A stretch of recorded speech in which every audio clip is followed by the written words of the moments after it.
Linis, chika. Basta ako, malinis tayo dyan.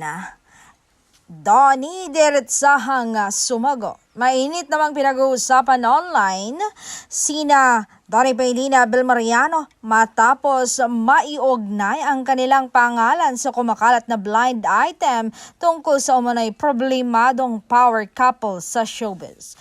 Pero diretsahang itong sinagot ng kapamilya aktor at nilinaw niyang hindi sila ng girlfriend niyang si Vilmariano ang tinutukoy sa controversial na blind item. Sa isang interview, sinabi mismo ni Donnie, confident naman po kami na hindi kami yon. Basta ako, malinis tayo dyan. Dahil dito, mas lalong nag-trending online ang issue at bumaha ng reactions mula sa netizens. May mga natuwa dahil kalmado at confident daw sumagot si Donnie. Habang iba naman ay lalo pang naging curious kung sino talaga ang tinutukoy sa blind item na pinag-uusapan ngayon sa social media. Matatanda ang ilang linggo nang umiikot online ang chismis tungkol sa isang sikat na celebrity couple na umano'y may pinagdadaanan sa kanilang relasyon.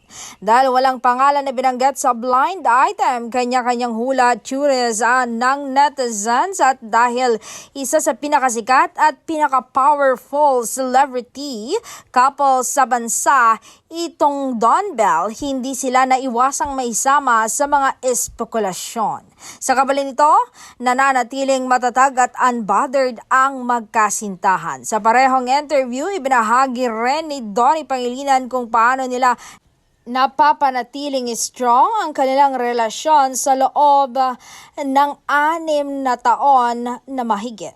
Ayon sa kanya, malaking bagay raw na pareho silang nakatuon sa pagbuo ng pamilya at malinaw sa kanila ang priorities nila sa buhay. Sa social media, maraming fans ang nagtanggol sa couple at nagsabing hindi lahat ng blind item kailangan paniwalaan.